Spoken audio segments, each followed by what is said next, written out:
वो फलां तो मुझे 10 लाख में भेज रहे हैं, आपने 20 लाख कैसे बना बिल्कुल दिए? ऐसे, बिल्कुल ऐसे। माशाल्लाह इतने सादा लोग हैं हमारे, हम्म, वो इस तरह क्वेश्चन करते हैं। जिस तरह हम एक मोबाइल लेते हैं वो इतना सोचते हैं ना, हम्म, तो हमें ये चाहिए कि यूनिवर्सिटी की सिलेक्शन के अंदर भी कम से कम कोई 10-15 मिनट तो सोच लें। बिल्कुल ऐसे ही। बाहर जाना मोस्टली अभी भी है कि सार तो सस्ती यूनिवर्सिटी कि दे दो, बाहर जाना, बाहर जाना, हाँ। बाहर जाना तो है बस कि एंट्री करवा दो एक दफा, हाँ।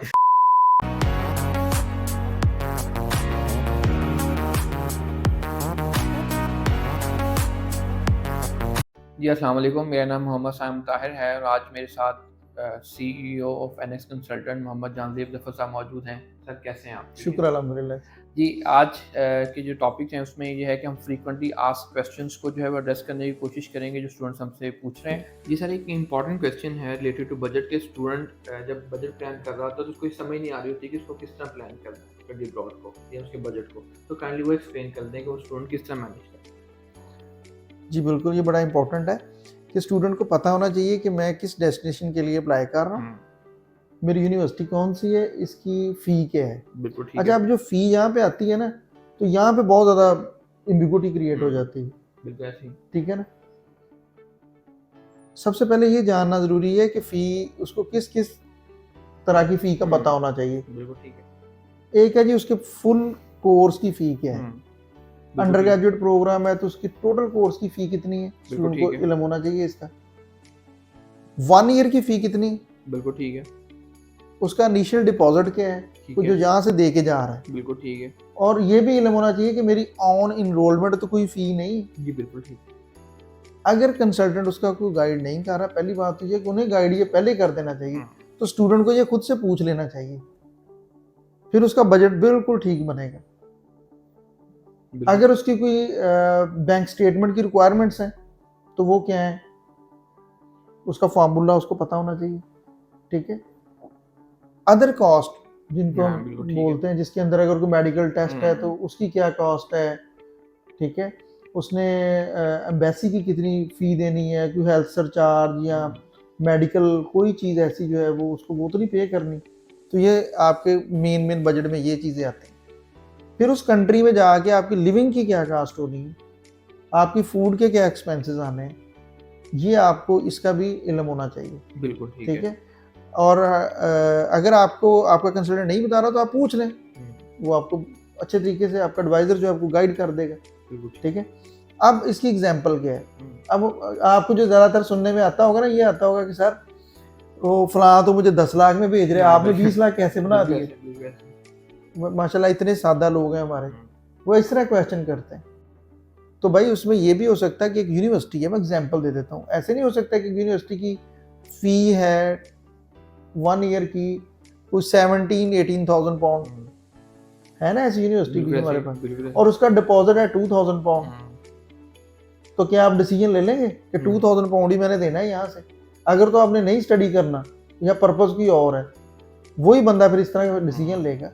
नहीं तो आपको ये नहीं पूछना चाहिए कि मेरी कोई ऑन एनरोलमेंट फी तो कोई नहीं है, बिल्कुल ऐसे ही, बेहतरीन। मैंने वहाँ जाके कुछ पे करना है। सही तो कह रहे बजट में आप कम से कम ऑन एनरोलमेंट तक की फी को कैलकुलेट जरूर करें, क्योंकि वो तो आपने जैसे वीजा स्टैंप होना है वहाँ जाते ही देना है ऑन एनरोलमेंट पे।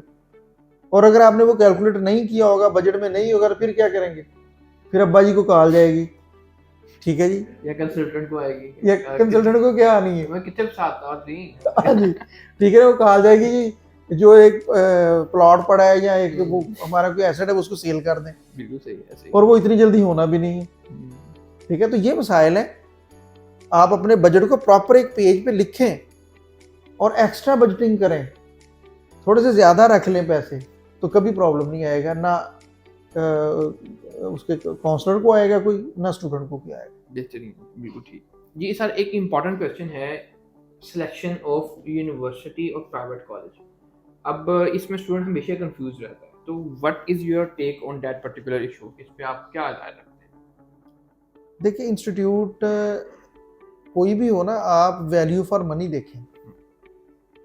अगर बजट कम है तो बजट कम में देखें कि अच्छा इंस्टीट्यूट जो है, कंपैरिजन करें, जो अच्छा है उसके अंदर आप एडमिशन ले लें। बिल्कुल ठीक है। मैं प्राइवेट और गवर्नमेंट की डिस्कशन तो ये पता ही है, ठीक है ना, वो नहीं इस तरह कर रहा। अब एक दफ़ा गाइड भी कर देता हूँ सब लोगों के लिए कि जिस तरह हमारे इधर है कि पाकिस्तान में आप देखते हैं कि प्राइवेट इंस्टीट्यूट ज़्यादातर आप देखते हैं जी वो बड़े हाई रैंक्ड हैं, उनकी एजुकेशन अच्छी है, उनकी फ़ी भी ज़्यादा है, ठीक है, तो ये देखने में आता है, ठीक है। लेकिन जो फॉरेन स्टडीज़ में अगर आप देखते हैं तो वहाँ पे आपको गवर्नमेंट इंस्टीट्यूट, पब्लिक जो फंडेड इंस्टीट्यूट्स हैं, वो आपको नज़र आएंगे कि वो रैंकिंग में ज़्यादा बेहतर हैं, ठीक है। लेकिन ये प्राइवेट भी हैं कुछ इंस्टीट्यूट जो रैंकिंग में हैं, तो ये सिंपल है, आप उसको ज़रा चेक कर लें, ठीक है, उसकी रैंकिंग क्या है। पॉइंट इज़ दैट कि अगर दोनों की फ़ी सेम है, ऑलमोस्ट सेम है, और एक की रैंकिंग अच्छी है, तो आपको उसकी तरफ जाना चाहिए, बिल्कुल ठीक है। ठीक है। जिस तरह हम एक मोबाइल लेते हुए इतना सोचते हैं ना, तो हमें ये चाहिए कि यूनिवर्सिटी के सेक्शन के अंदर भी कम से कम कोई 10-15 मिनट तो सोच लें, बिल्कुल ऐसे ही। ठीक है। तो मेरा वोट जो है वो यही है कि आपको पब्लिक इंस्टीट्यूट चूज़ करने चाहिए। वहाँ पे आपको रिसोर्सेज जो मिलते हैं ना, वो गवर्नमेंट की इन्वेस्टेड होते हैं। आप देखेंगे उनकी जो लैब्स हैं, आपको जो है वो वहाँ पे जो एक्स्ट्रा करिकुलर एक्टिविटीज़ के लिए जो स्पेसेस मिल जाती हैं, ठीक है, तो वो बहुत ज़बरदस्त है। वो जो है ना वहाँ पे आपको फैसिलिटेट ज़्यादा करते हैं। बेहतरीन, बिल्कुल ठीक है। तो उसके बाद सर एक थोड़ा-सा डिफरेंस ये भी आ जाता है कि टैग यूनिवर्सिटीज़ या टॉप रैंक यूनिवर्सिटीज़, उनमें पढ़ने और एक लो रैंक यूनिवर्सिटी, कंपैरेटिवली लो रैंक यूनिवर्सिटी पढ़ने में क्या डिफरेंस आता है?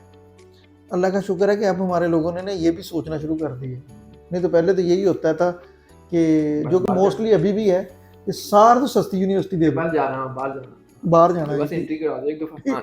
तो अब अगर टैग यूनिवर्सिटीज़ या top rank universities, top 100, top 10 की बात करते हैं ना स्टूडेंट्स, तो वहाँ पे जो है ना वो बड़ी अच्छी बात है, ये अच्छी चीज़ है, स्टूडेंट इसके बारे में सोचता है। मैं क्या स्टूडेंट को गाइड करता हूँ, इट डिपेंड्स कि जी आपका जो स्टूडेंट है वो उसकी रिक्वायरमेंट क्या है, ठीक है। अगर आपका बजट आपको ज़्यादा देता है तो हाई रैंक इंस्टीट्यूट ही चूज़ करना चाहिए। बहुत ज़्यादा डिफरेंस नहीं होता फी में, ठीक है। आप चेक कर लें, कुछ 4-5 हज़ार पाउंड का यूके में या इस तरह ही यूएसए के अंदर फ़र्क है कि अच्छे इंस्टीट्यूट की तरफ जाना है तो कितनी की कॉस्ट आपकी इंक्रीज हो जाती है। अच्छा, लेकिन कई दफ़ा ये होता है कि स्टूडेंट जो है वो उसके पास बजट है लेकिन पूरा है, तो हम उसको, मैं कई दफ़ा ये गाइड करता हूँ, ये मेरी है सजेशन होती है कि आप ऐसे करें, आप अंडर ग्रेजुएट प्रोग्राम के अगर स्टूडेंट हैं तो आप 3 to 4 ईयर्स का जो आपका कोर्स है उसको आप एवरेज इंस्टीट्यूट के अंदर पढ़ लें। उससे आप एनुअली जो है वो इतनी अमाउंट सेव कर लेंगे कि आप एक टैग यूनिवर्सिटीज़ के अंदर मास्टर डिग्री का प्रोग्राम ले लें, और एट द एंड आपसे पूछा जाएगा कि आप ग्रेजुएट कहाँ से हैं, तो आप क्या बोलेंगे कि मैंने मास्टर डिग्री फलां यूनिवर्सिटी से की हुई है। बेहतरीन। उसके उसके ये मैं क्यों सजेस्ट करता हूँ, ठीक है, ये इसलिए सजेस्ट करता हूँ। आप ये देखें कि एक स्टूडेंट जो इधर है हमारे पास, इधर उसको फॉरेन एजुकेशन के बारे में कोई इल्म नहीं है, जो हमने पहले चीज़ें डिस्कस की हैं, उसको ये नहीं इल्म कि लिविंग कैसी, कल्चर कैसा है, एजुकेशन सिस्टम क्या है, मुझे क्या डिफ़िकल्टीज आनी है, मैंने किस तरह मैनेज करना है, तो ये सारी चीज़ें वो 3-4 साल में सीख जाता है, ठीक है। तो उसके ऊपर इतनी प्रैक्टिस हो जाती है, वो ईजिली फिर एक बहुत टॉप रैंक यूनिवर्सिटी से भी डिग्री ले लेता है। उसके लिए भी मुश्किल नहीं होती, लैंग्वेज बैरियर उसको कोई नहीं होता, उसको हर चीज़ वो गो थ्रू हो चुका होता है।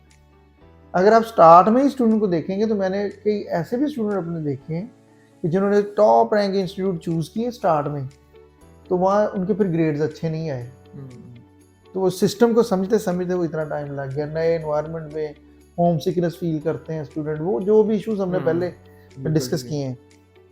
ओके सर, बेहतरीन है। ठीक है sir, thank you so much for your time. बहुत अच्छा लगा आपसे दोबारा डिस्कशन करके, और स्टूडेंट भी डेफिनेटली हमसे डिमांड करते रहते हैं कि सर जानदेब से जो है वीडियो यहाँ हमें क्लैरिटी चाहिए। तो thank you so much for your questions, for your feedbacks as well. तो आपकी इस बातों का बहुत बहुत शुक्रिया।